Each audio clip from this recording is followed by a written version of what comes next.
Okay. And then Mary, I'm just going to look for the phone number for one of the people and you go ahead and get started.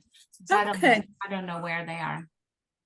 Okay. So tonight we're going to be talking about disruptive mood dysregulation disorder, or DMDD. And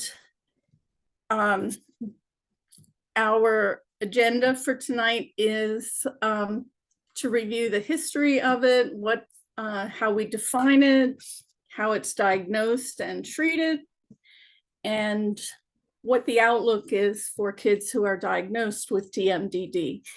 And then hopefully we'll have time at the end for some questions or discussion, but if you want to ask a question or make a comment anytime, please let me know or put it in the chat, and I don't mind at all stopping and explaining something further or discussing. So first, let's look at the definition. And DMDD is disruptive, referring to behavior; mood, which can be defined as the kind of the pattern or emotional climate of the child, compared to feelings about a particular situation or at a particular time. If you think about those feelings as weather, mood is more of the overriding climate. Dysregulation is an inability to control emotional and behavioral responses. And then this is a mental disorder, a mental illness that creates problems in the child's daily functioning. Okay. So, and we'll get into more detail about each of those parts of the diagnosis. So there, in the history,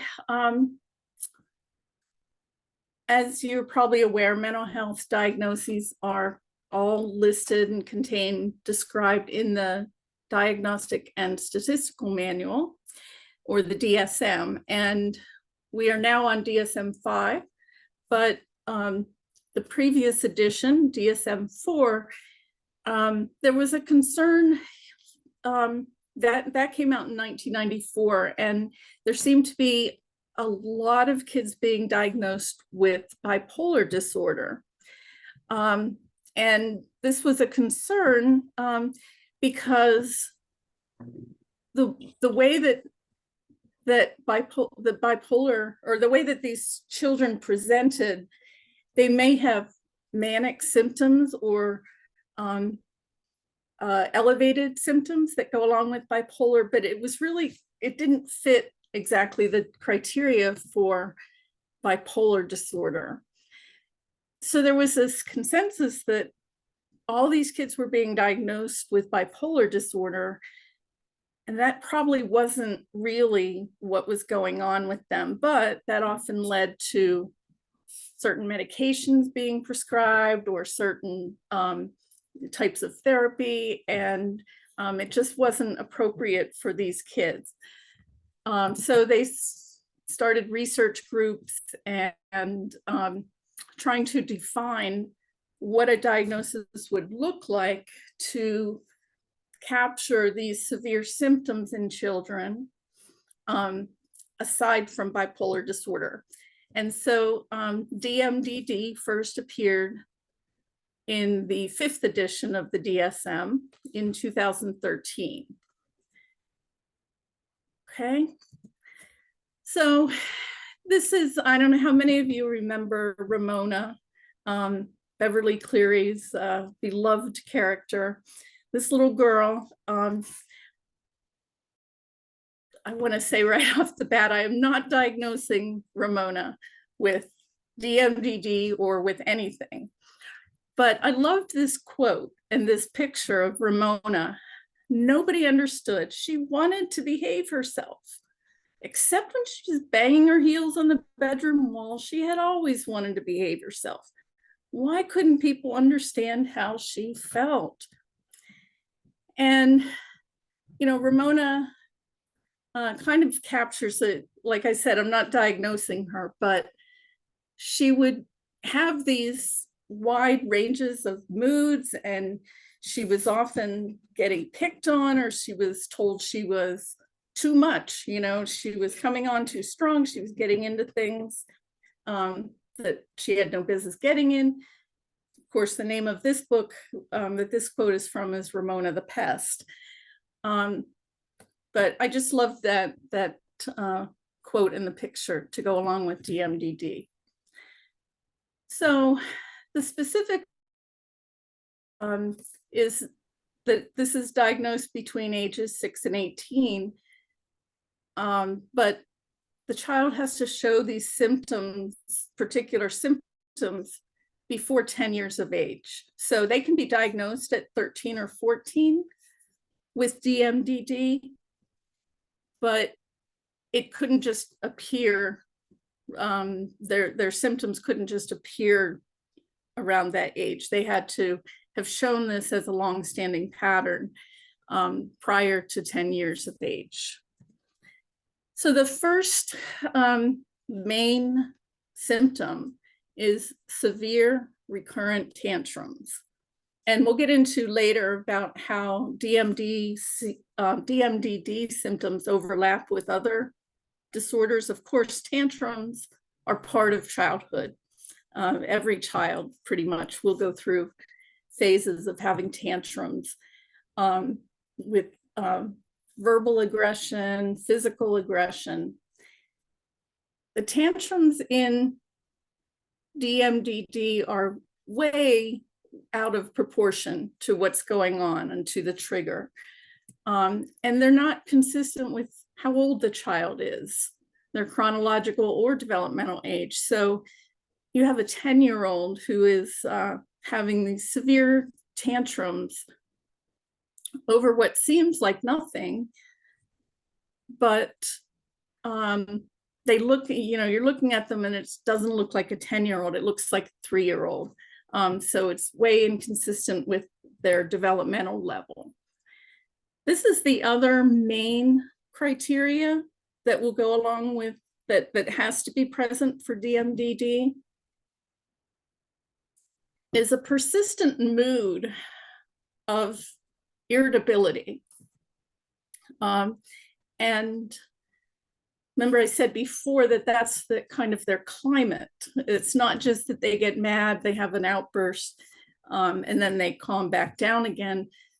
They're like, if this is a baseline right here, they're always up here in terms of being irritated and being on edge, and just in a grumpy, cranky, irritable mood. So they have these quick reactions of annoyance or snapping at people. One of the differences between between DMDD and other disorders is that the child knows that this is inappropriate or they're out of proportion, but they have a lot of difficulty controlling it. So like Ramona in behave, and then she would find herself having these meltdowns where she would be kicking the wall. So there's some other criteria that have to be met for a diagnosis.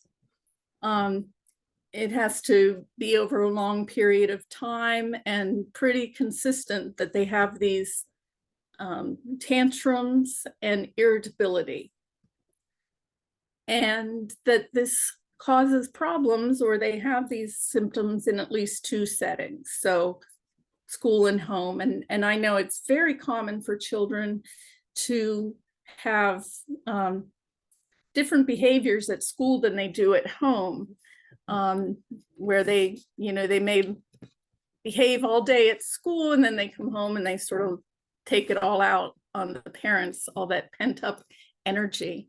But DMDD, they generally have a problem in more than one setting.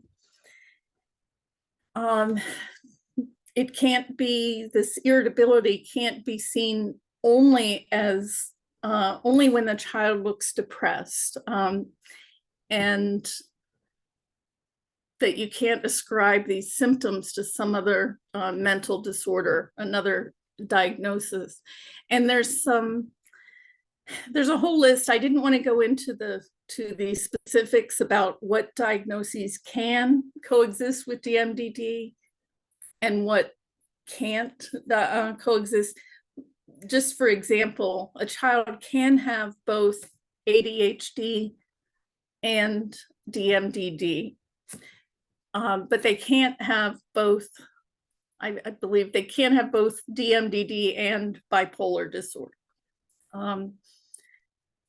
So there's a list of those and exclusions and what they can coexist with, what they can't.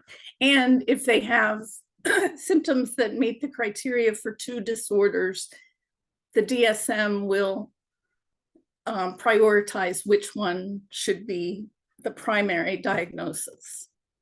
Okay, so we're going to look at how DMDD is similar. Like I said, there's a lot of overlap here. When we talk about childhood disorders, the two main symptoms, irritability and tantrums. Like I said, those are common in basically in childhood, okay? But DMDD has to have both of those. Reactive attachment disorder is another childhood diagnosis where they show both irritability and the recurrent tantrums. Okay, I'm covering up my part of my screen. In autism, the child often has tantrums, okay, but not the irritability necessarily. In oppositional defiant disorder, again, you will see the tantrums, but not necessarily that persistent irritable mood. Intermittent explosive disorder is another childhood diagnosis that has tantrums. Again, not the irritability. A child can have depression or anxiety. These often show up with irritability.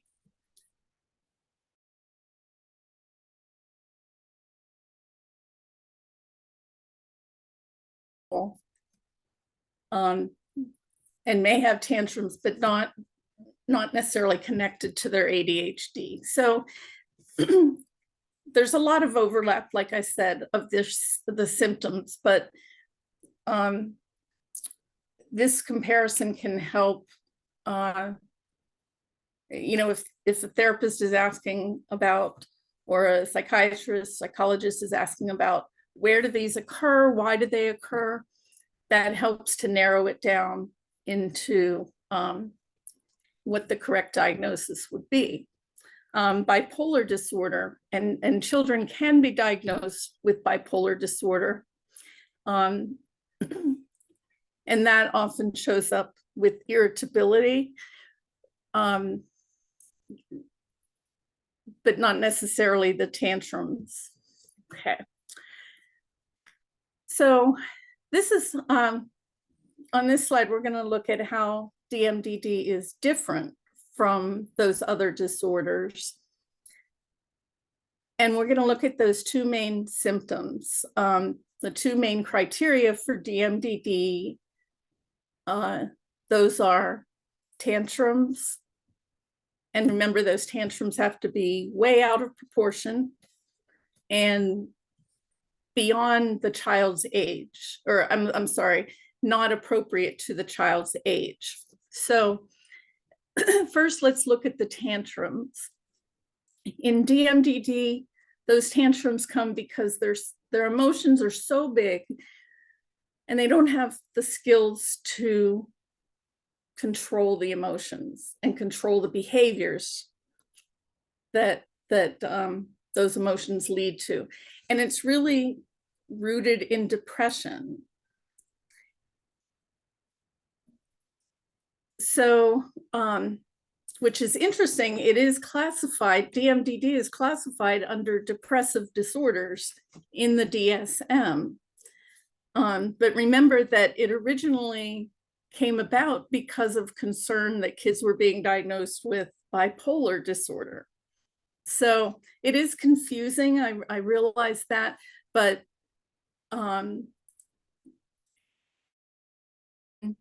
for kids, it's often a very different presentation than it is for adults. So kids who are depressed have that irritability, okay? So, however, a child who is depressed and has a diagnosis disorder does not necessarily have the behaviors of the tantrums and the total temper outbursts. Okay, so like I said, there can be, you can see tantruming, but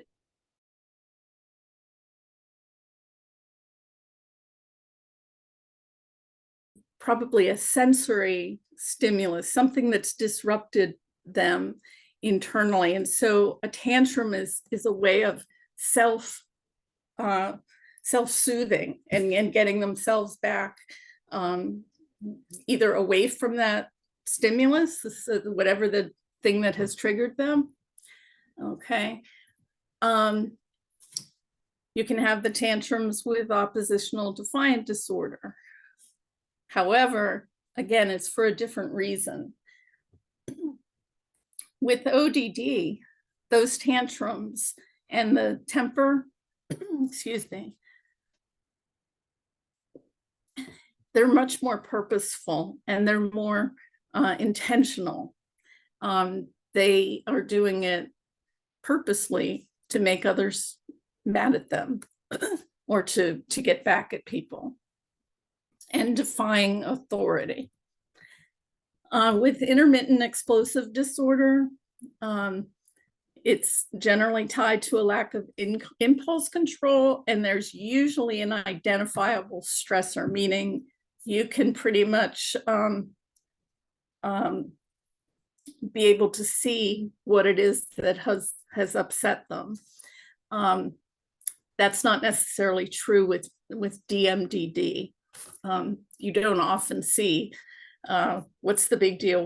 Why are you reacting this way? Because we're having this for dinner instead of this. It just doesn't seem proportional. Okay. The tantrums that come with reactive attachment disorder, those tantrums are based in fear. And fear of not having what they need to survive. Maybe they've been accustomed to taking care of themselves, so they're always they're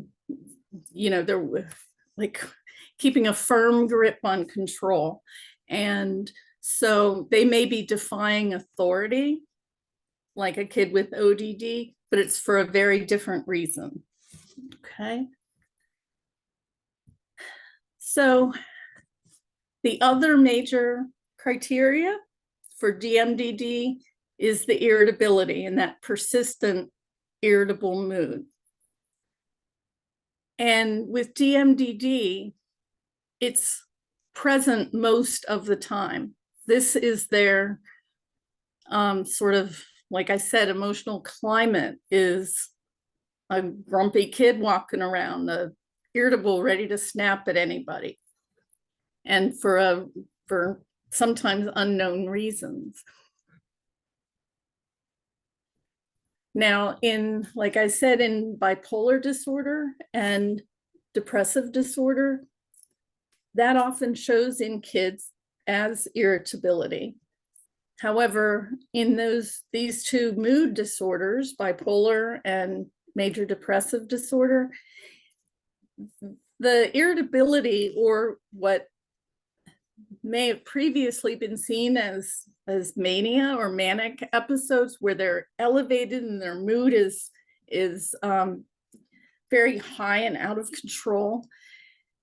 Those are sporadic episodes, and between the episodes, then they tend to return down to a baseline, and then they get into an irritable episode again. That's not true with DMDD. In DMDD, it's most of the time. Okay, in anxiety, that irritability comes from some hypersensitivity. They're reacting to maybe their thoughts about the future, their worries, their you know, somebody says that we're going to go to you know, we're going to go on vacation next week, and they start to get a little irritable because they're reacting to that. But what if you know, what if we're not ready to go, or what if the traffic's too bad, or what if the car breaks down or something? So they have these specific hypersensitivities and reactions to a worry about the future. In reactive attachment disorder, that irritability looks like comes from being hypervigilant. And I don't know how many of you are familiar with that term, but hypervigilance is, I'll give you an example. When I have kids in here playing and they're having a good time playing, and down the hall a door closes and they hear it. I don't even notice it, but what was that? And I'm like, oh, did you hear? Oh, that was a door.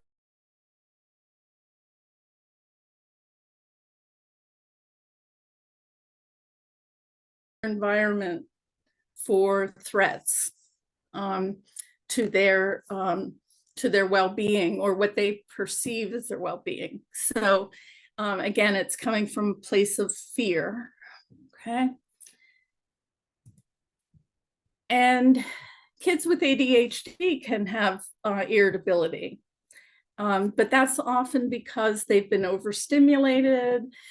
They get too excited, and then they can't calm themselves down, so they're hyper, and then they start to get irritable when they're, a lot of times, from being you know, redirected. It can also come from lack of sleep and different medications that often work in tandem to produce this irritability. But again, these other disorders, it's more episodic. It comes and goes, but not with DMDD. Okay. Before we go here, is there any questions or anything that you want me to go over a little more?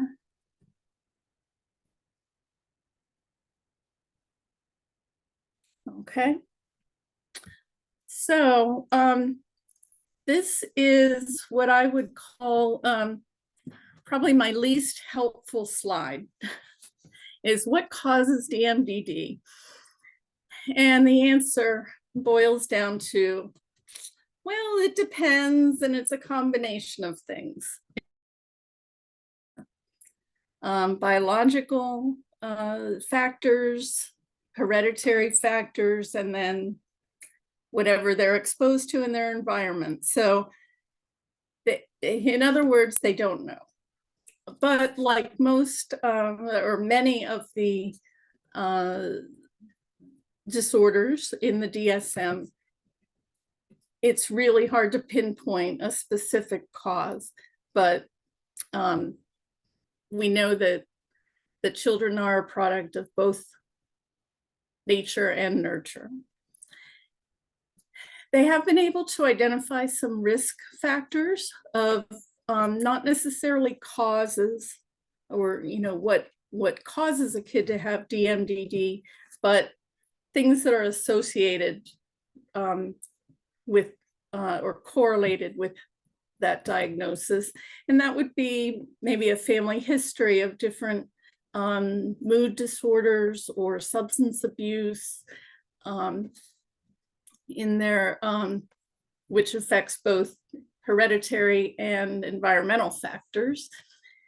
There are kids with DMDD that they have a history of trauma, maybe abuse, but it can also be traumatic experiences like a divorce or a death of somebody very close to them. So again, these are just risk factors.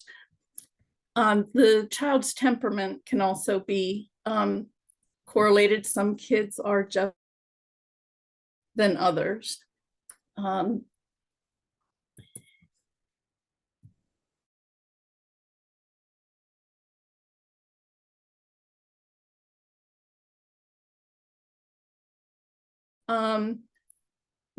To DMDD, perhaps exposure to stress on the part of the mother during pregnancy, maybe substance abuse and exposure to those substances, or if the mother is undergoing trauma, the child receives and sort of is bathed in a lot of those stress hormones as well. So again, it's not very clear what the connection is. Be some maybe if a child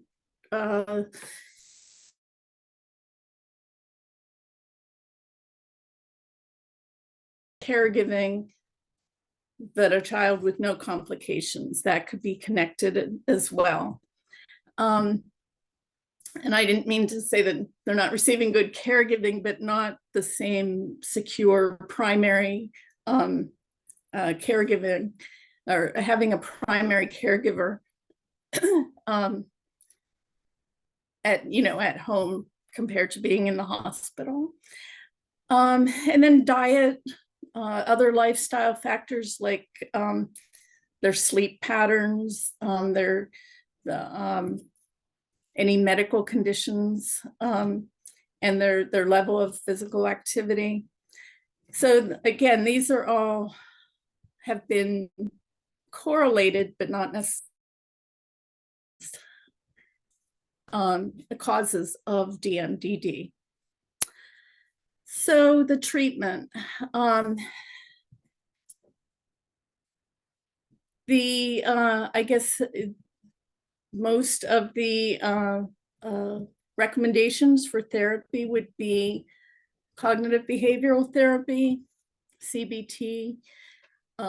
There's also dialectical behavior therapy. DBT is a very well-established therapy for adults, and they've been adapting it for children. Dialectical behavior therapy is pretty structured and follows a sequence of learning specific skills to help with regulating mood and emotion. Cognitive behavioral therapy is how we think affects our feelings, which in turn affects our behaviors. So learning coping skills, learning to tolerate frustration, learning to talk to yourself and examine your thinking patterns. So, I often hear kids saying, my mom never lets me blah, blah, blah. And so we examine that, that thinking of all or never, always or never, or I'm always in trouble. So looking at those gray areas of the in-between and training yourself, or you help the child learn to adjust their thoughts, reframing their thoughts, so that they don't get so angry and don't then have the outbursts. Okay, parents, I have parent training here. It's not necessarily formal training, but parents being involved in therapy and working with the therapist, or learning about the disorder, learning different ways to respond. You may not, you're not considered the cause of the irritability. You're not, you didn't cause this to happen, but I often tell parents that things won't change without you, and without you trying something different. So being involved in what the child is learning, and then what you can do differently to respond, and try to anticipate what might set a child off on a tantrum, and helping to prevent it. So I want to put in a plug here for play therapy, because it's often misunderstood, and I have parents who will call me after their child's been coming to therapy, and they say, the doctor said that he needs cognitive behavioral therapy, so can you do that? And what I tell them is that CBT is a theory of counseling. Again, looking at behaviors, I'm sorry, our thoughts connected to our behaviors. DBT is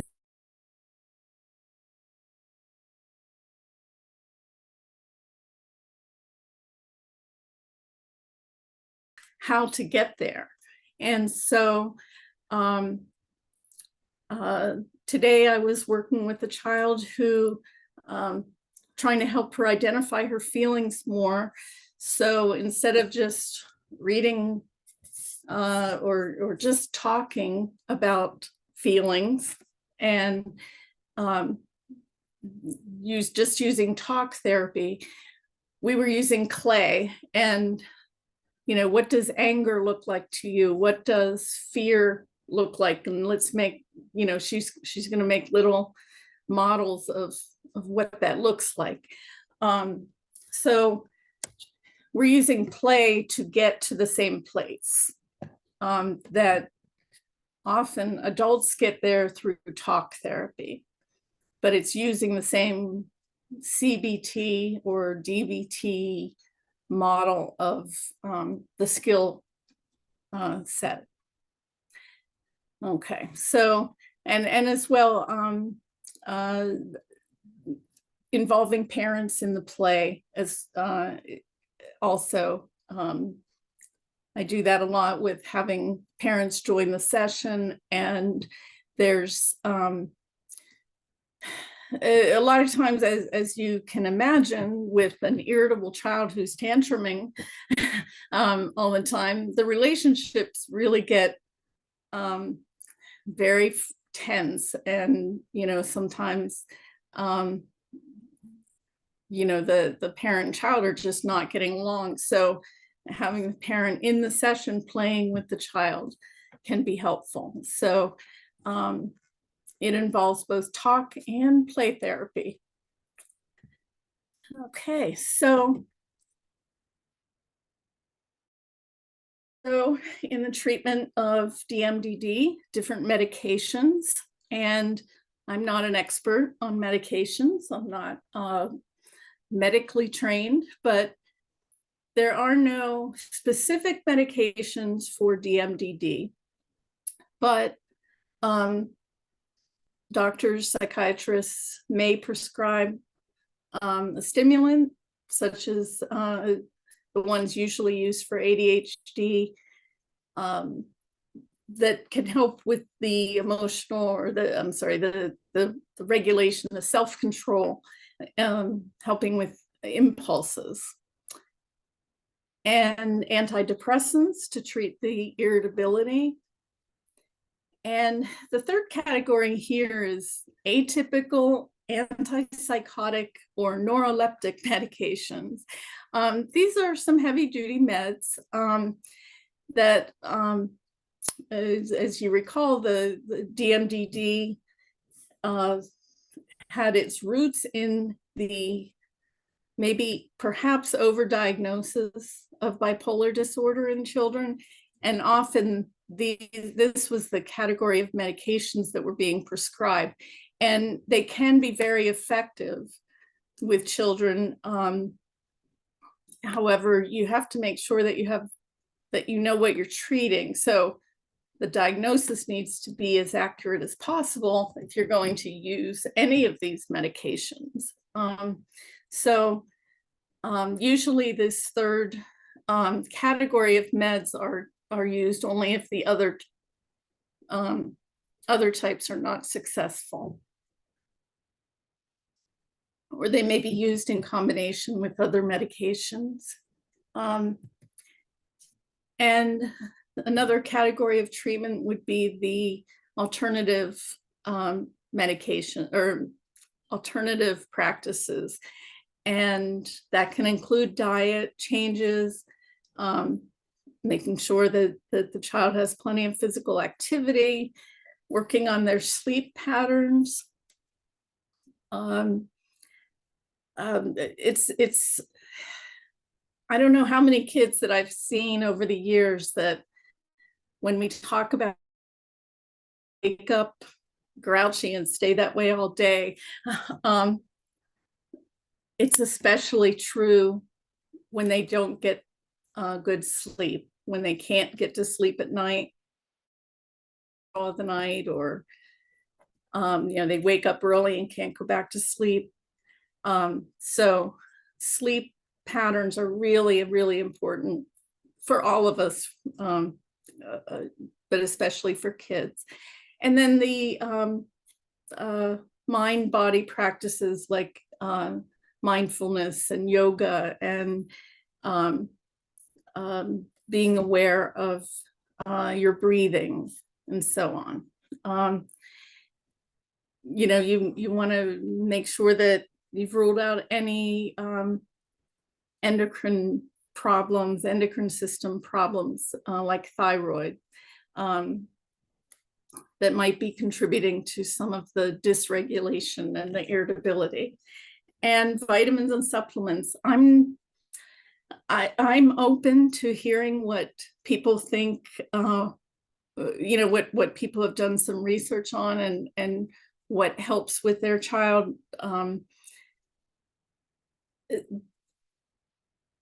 There are, of course, people who would say, no, that's, we only should use this medication, or no, we only use therapy. I'm not gonna prescribe any medication. They have to be in therapy. I'm of the opinion that all of these can work together to in a holistic way. So kids who are taking melatonin, that can help with their sleep. And then, being involved in other activities. Meds can be very important, and being in therapy. So I think all of these working together can be really effective. So having said that, there is a lack of research because DMDD is a relatively new diagnosis. I get the gallery of pictures moved around the screen so I can see my PowerPoint slide. Mary, I have a question. Yes. I see that you said that the DMDD diagnosis, Yes. is fairly new. Right. And they don't necessarily have medications necessarily prescribed for that. Right. So, my question is, would other diagnoses be combined with DMDD? Like, ADHD, ODD, like those types of things, or is that a separate category? Like, is it a separate diagnosis, or could it go along with others? Yeah. The diagnostic criteria, I'm sorry if I can get up. Okay. There's in the DSM, there is a list of like it can coexist with ADHD Okay. and with ODD, but it can't coexist with major depressive Okay. disorder. So the treatment or a prescribed medication, since there are not medications to I'm sorry, I wanted to go down pages, so I need to okay. There may not be specific meds, like Adderall has been approved to treat ADHD. Okay. But it can also be used for other disorders, and that's called off-label prescribing. And there's nothing that prevents a doctor from doing that to treat a symptom. Okay, so I see. say an ADHD medicine, Concerta may help with the dysregulation or the tantruming, because they're staying more focused and they're able to control their emotions better. But it may still be a DMDD. Okay, and so they may not have a diagnosis of depression, but an antidepressant can be helpful for the irritability that's seen in DMDD. Yes, because I've heard from some parents that, would say that, they're as soon as the minute their kid or their child's feet hit the floor, they're like just irritable, and it lasts pretty much throughout the day. There may be like a few moments where, they may be accepting of compliments or positive input, but generally like they're just in like a complete bad mood, like all day. Right. And so that would kind of make sense with this DMDD. It does have to be sifted out based on that other slide. And I don't want to go jumping up there again, but where the symptoms overlap with RAD. Say kids with RAD can just be a bear all the time. And they can have outbursts and temper tantrums and yelling, but it's coming from a different source or a different reason. Again, that fear, and there's other criteria that would go into diagnosing RAD. Okay, so but I've often seen kids diagnosed with RAD who are on one of these types of medications to treat a specific symptom. Definitely. Okay. Does that make sense? It does. It does. Okay. It really does. Thank you for clearing that up. Sure. So actually it's I guess I get really mad when I meet families and their kids are diagnosed with oppositional defiant disorder. And I guess because Rachel's kind of trained me, she doesn't believe, or I've read that some people don't even believe that's real. Instead, it's DMDD.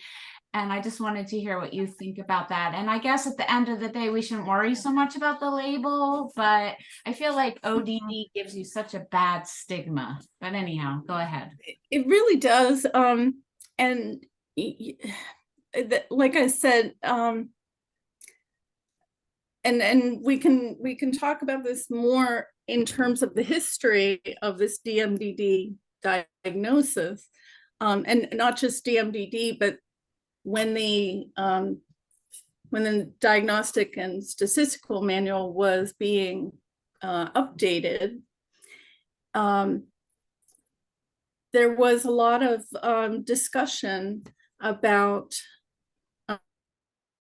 possible inclusion of something called developmental trauma disorder that would, and then it didn't end up being in the DSM-5, but the people who advocated for it, one of whom was Bessel van der Kolk, and a lot of other trauma researchers were saying these kids who have had this early trauma, but it's kind of chronic, it's not one traumatic event that leads then to PTSD perhaps, or it's not the severe abuse and deprivation that necessarily leads to reactive attachment disorder, but it's sort of an ongoing trauma or adverse experiences in those first few years of life that should have its own category in the DSM. And it's very hard to diagnose kids who have been through that. What I see is when a kid comes in and they've already had diagnoses of ADHD, that's sort of the gateway diagnosis, ADHD, but ADD, ODD, anxiety disorder, intermittent explosive disorder, they've got this salad of diagnoses already. I look at that and I say, what was the trauma? What was the developmental trauma they went through that led to that conglomeration of diagnoses? Because that's what it a lot of times boils down to. But they don't meet the criteria for reactive attachment disorder, but what I call attachment issues. And we probably all have known, and if you're foster parents, you've probably known kids or know them now with attachment issues that don't necessarily have RAD. But it didn't get into the DSM-5, and there can be a lot of politicking that goes on, and the things, these new diagnoses like DMDD can be controversial, and some would say, well, that doesn't exist. It's not really it's not a real good diagnosis or a good definition for what these kids are going through. And I don't know how to solve those controversies. I tend to agree with Rachel about ODD because I think it's very rare to see a child with that kind of oppositional, angry presentation, and that those tantrums and defiance. And remember, they are intentional. They're purposeful. They're purposeful with the intent to defy authority in ODD. But people also often say the same thing about RAD kids, that they're very manipulative and they know how to get just what they want. For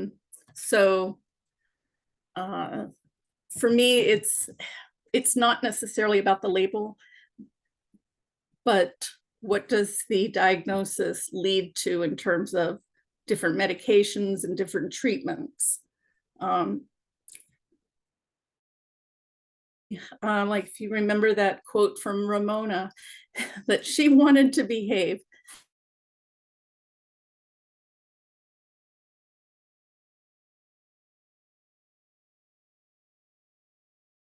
They don't want to have the kind of problems that they are having daily at school or at home.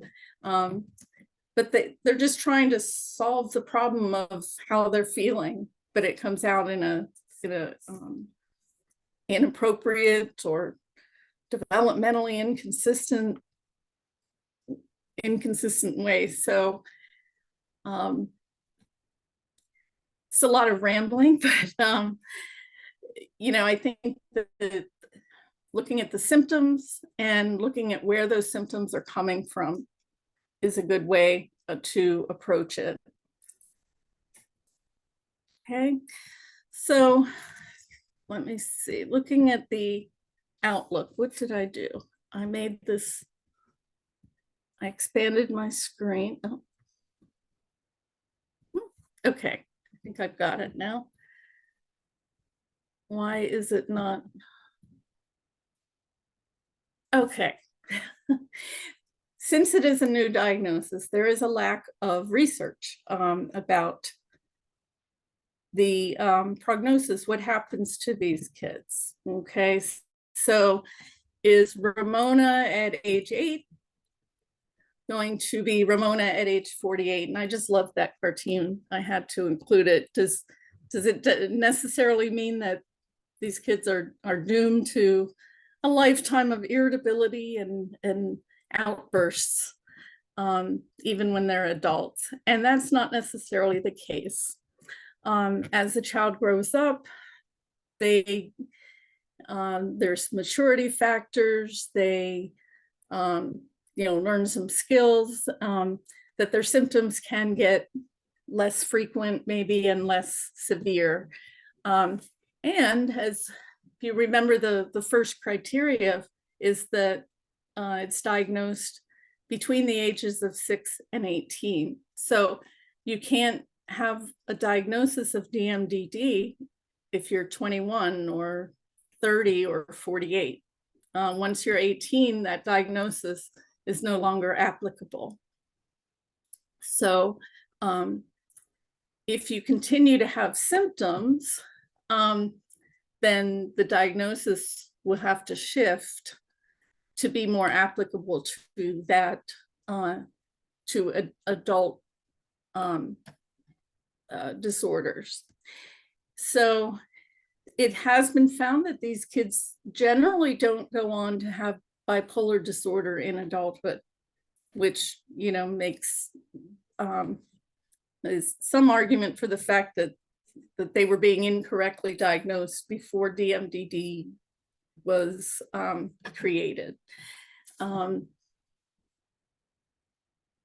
However, they do tend to develop or kind of evolve, their symptoms evolve into depression or anxiety in adulthood. So if it's untreated, or to the extent that it's untreated, DMDD can have lead to these just a lot of problems in relationships with family members, with teachers and classmates. Obviously, if you're walking around ready to snap at anybody and you're going to have a meltdown, it's going to interfere with your friendships and your relationships. Obviously, trouble in school or work, substance abuse, getting more severe here. If this continues, the child and growing adolescent and adult can lead to suicidal ideation or self-harm, hospitalization, troubles with the criminal justice system. So not treating it can lead to a lot of severe problems. So this is Ramona from an early book, and you can just picture her. Again, I'm not diagnosing Ramona, but we can probably imagine children that we know just walking through life, ready to snap at anybody. And you can see the girl looking at her like, whoa, what's going on with her? But with therapy and with treatment, doing that hard work, in therapy, there can be hope and resilience. And I I define resilience as having those skills to get past the tough times, knowing that you have an issue, you have a problem. My son used to say to me all the time, "Don't you know I have anger issues?" And, not just knowing that about yourself, but being able to work on it and get better, self-advocating for what you need. And of course, hopefully the child will get better able to do this, but adults have to help them out when they're too young or not able to advocate for themselves for what they need. So, but there is hope, and I still have challenges with some more depression or anxiety symptoms as they grow up, but they can be much better able to manage them the earlier that they get treatment and family support. Okay, so let's have some discussion or questions. And again, if you want to take a break, I saw your chat message, Kim. Feel free or to ask questions.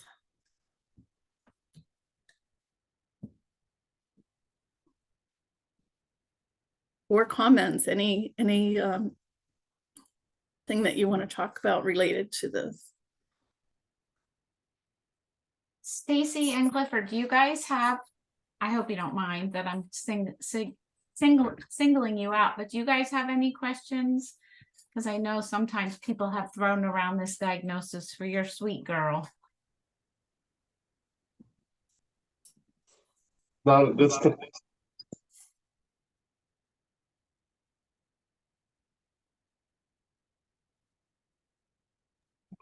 Not at this time. We're still trying to process it all. Just go ahead, please, Stacey.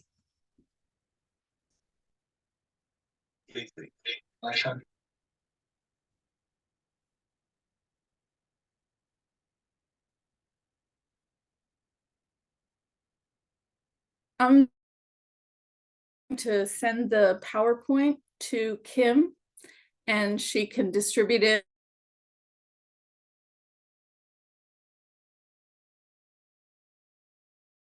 Is that correct? Yeah, and also just so you guys know, if you ever want to share any of these videos with family members or anyone in your child's life or teachers, it's on our YouTube channel. So at the end of it, all of them are on there, will be on there. I'll send everybody a link to all of that if you ever want to share any of it, because I met a family this afternoon that I'm going to send this to, because this little girl has an ODD diagnosis and she's 7. Oh, oy vey.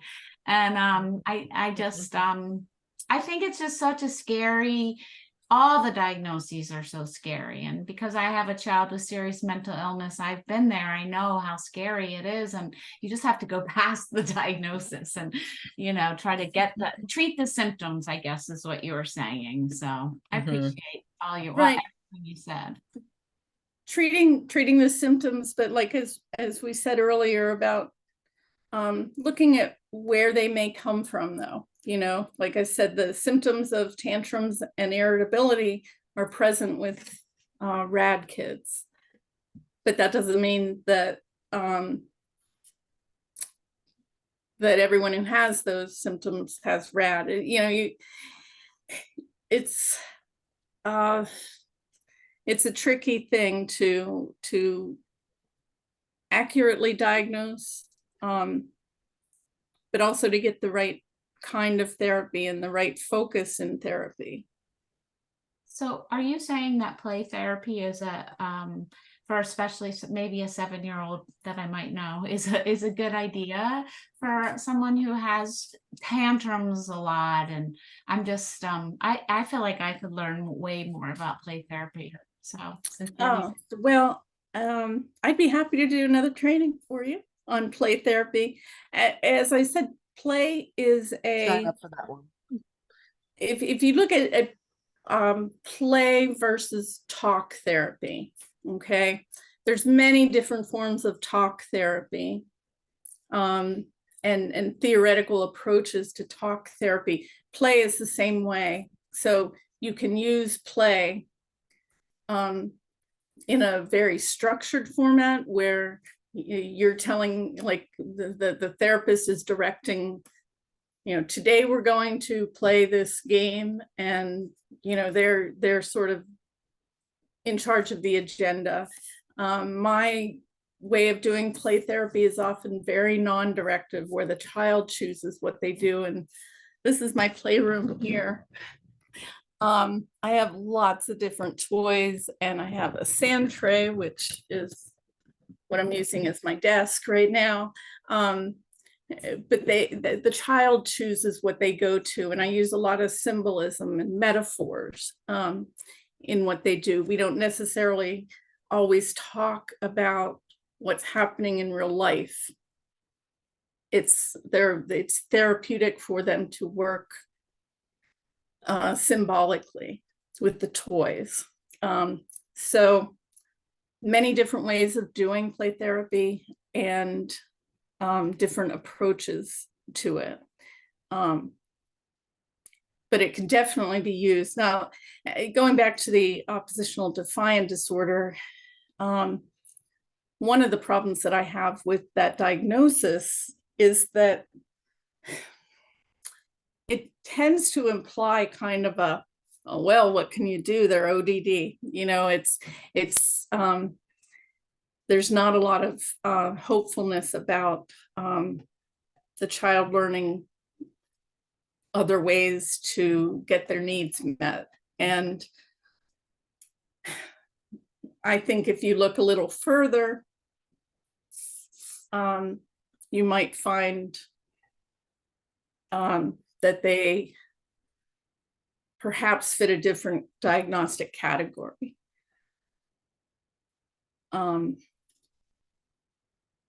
But it's really important to have input from school, from having a psychological evaluation, or having more eyes looking at what's going on to help get the right diagnosis. And if you type in on Google controversy about DMDD, you'll get all kinds of opinions about whether it's the right diagnosis. But then I think about, yes, go ahead, Jane. Yeah, I'm sorry, I didn't mean to interrupt you there. I thought you were done. No. Not done, but done with that sentence. My question is do you find that you get a lot of overlaps in diagnoses? And when you do, does it cause problems if they're treating for one thing and it turns out to be another? Like, let's say the child got diagnosed for RAD and it turns out to be this DDD stuff. The overlapping in the treatments obviously would help, but yet wouldn't give you the right diagnosis in the end. Because, like, I think there's a huge stigma on RAD. I mean, I've had a child that had RAD, but my question, like, now that you're talking about this is back in the day. You were talking like 20-some years ago. One of the first kids we had was diagnosed with RAD, but what you're describing to me is a lot more what she was like versus RAD. And the way we treated her wasn't the same.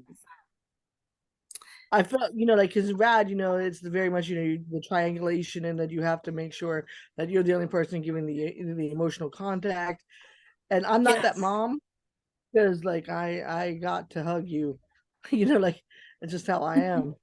But then you're describing this, and I'm just like, it seemed like it was a misdiagnosis.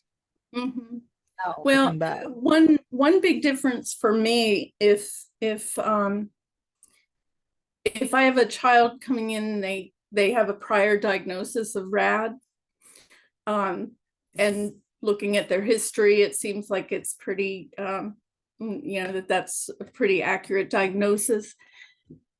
I don't necessarily want to see the child, to only have sessions alone with the child that are non-directive, because a child with RAD really needs to be able to adjust their brain wiring away from the idea, the hard wiring that's there, that when adults are in charge, I'm not safe, right? So I want them to learn to trust adults more.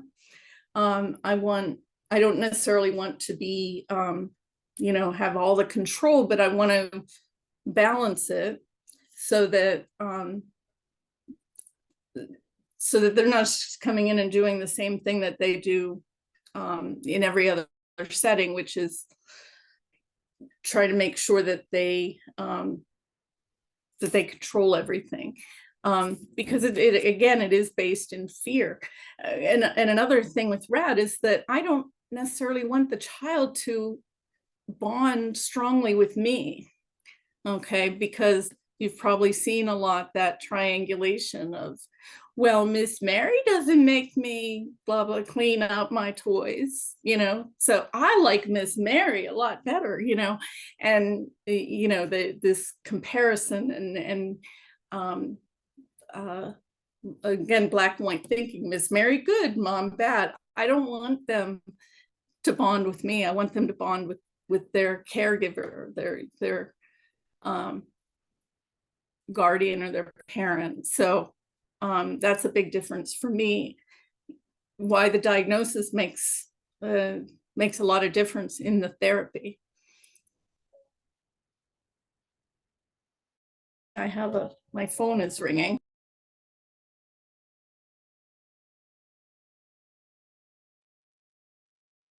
Does anybody else have any questions? No more questions? Well, I'll let you decide, Mary, but thank you so much. I learned a lot. You can, do some more reading, but look at the source of the material. NIH, or National Institutes of Health, always has some good information on their website about these different diagnoses. You're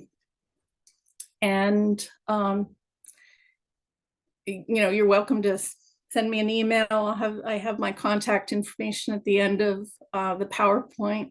You're welcome to ask any questions or, for some direction. So thank you so much. And I hope this was helpful. I look forward to seeing you all again. Okay, and also, guys, we have one more session. It's in 2 weeks, and it's on fetal alcohol spectrum disorder, and I'm your presenter. So get prepared. And we'll see you guys in 2 weeks. And thank you so much. Now, right, you said that we can go back and rewatch this again then, correct? I am going to put, well, right now, the 2 that we already watched are on the YouTube channel, but I will get this and I will put it, yes, I will send you guys the links sooner than later. I was going to just wait till it's over, but since it sounds like you're interested, I'll send it to you this week. Okay, Clifford?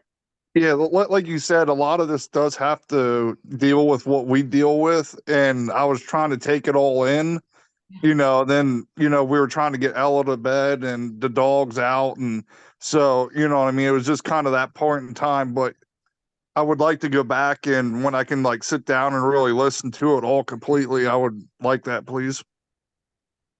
Definitely. Thank you. Yeah. Yep. Thank you for your time. Very good. Okay. Thank you all. Yes, thank you, Mary. Thank You're welcome. Bye. Bye-bye. See you guys. Bye.